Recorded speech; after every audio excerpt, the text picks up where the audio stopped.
Well, amid calls that Public Enterprises Minister Pravin Gordhan should also be sacked or at least released from his duties, if you will frame it that way, following former Eskom board chairperson Jabu Mabuza's resignation on Friday, Ramaphosa defended the minister, saying that he was doing a good job given the circumstances. Let's move on to another major story involving the president, in fact, and Ethiopia and South Africa on calls to deepen bilateral cooperation.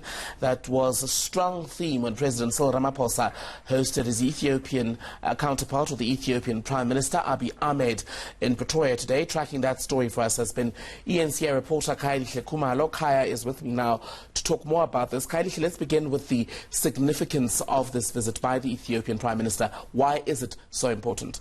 Well, a very significant one, Tembegile, because we know that at least in February, South Africa officially would be assuming a very important task as the AU chairperson, and Ethiopia happens to be the host of the AU headquarters. So the two leaders had to consult on a number of issues. But also, Tembegile, this is a prime minister who has been hailed as a breath of fresh air in his own country, ushering a number of reforms, just similar challenges like South Africa.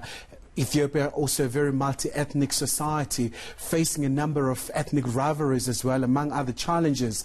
And also Prime Minister Ahmed trying to address all these structural problems. And what came out then was that there'd be agreements on various levels of cooperation. What exactly has been agreed, and what are the benefits for South Africa specifically?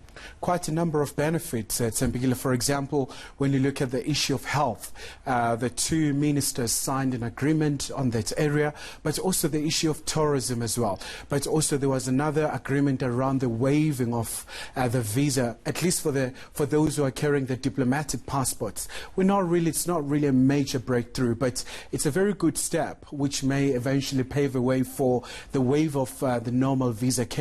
But also, apart from that, there was a very strong theme around the deepening of ties in terms of boosting economic cooperation as well. The Prime Minister saying that South Africa, with the expertise we have in this country, a number of South African companies already have established themselves, but they should come through. But also, Tembegile, another very interesting issue that came out was that President Cyril Ramaphosa was saying that South Africa is not a xenophobic nation. So what you have seen previously, it's just criminal activities. So Ethiopian nationals who are living here in South Africa must be reassured that his administration will do everything to deal with a very isolated incident that you do see from time to time. But it's not the first time, Kailihle, that the South African government has issued this assurance given by President Ramaphosa today to the Ethiopian Prime Minister Abiy Ahmed.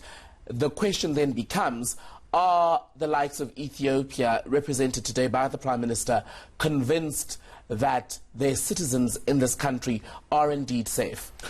Well, from the side of the Prime Minister, Tembegile, there was no really clear indication as to did he buy into the President's message, but he was very cordial about it. I mean, he once studied here in South Africa, so for him there's a very strong affinity to this country. But apart from that, there was a very great sense that this is a very ongoing initiative, as it were. For example, the President talking about the fact-finding mission to look at the root causes of the tension that you see from time to time.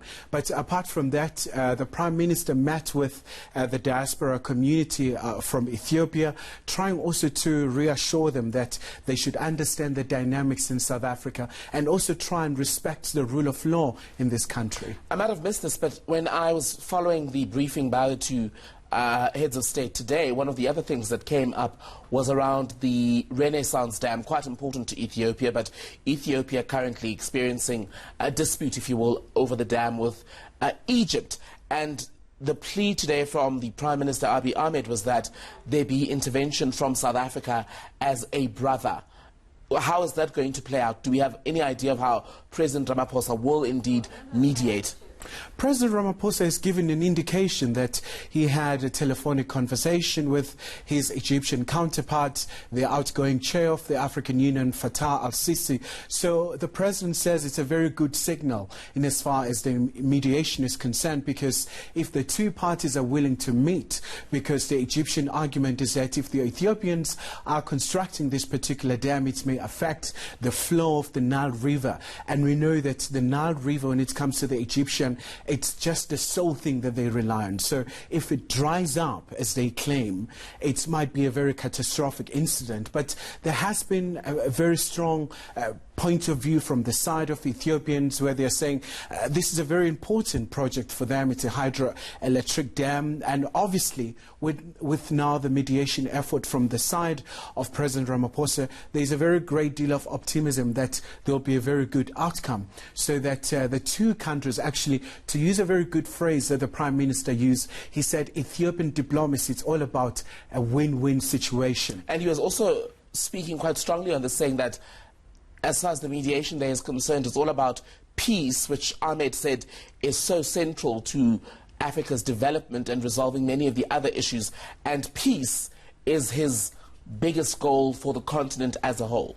Precisely, Thembekile, because when you look at, for example, the very key mantra for the African Union in 2020 is the issue of silencing the gun, so that you have conducive environment for development, so that the Human Development Index in Africa can increase and have a very positive results for a number of Africans who are still subjected to a number of conflicts.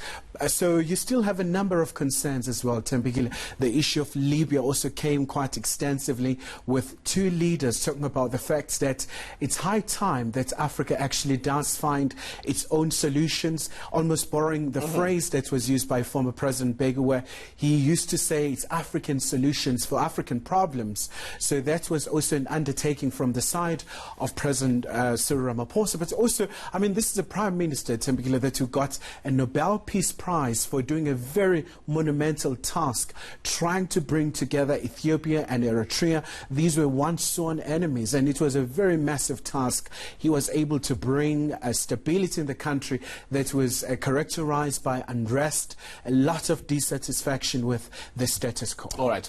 ENC reporter Kylie Kumalo giving us a comprehensive wrap of what happened when President Cyril Ramaphosa met with his Ethiopian counterpart, the Prime Minister Abiy Ahmed. Well, you're watching News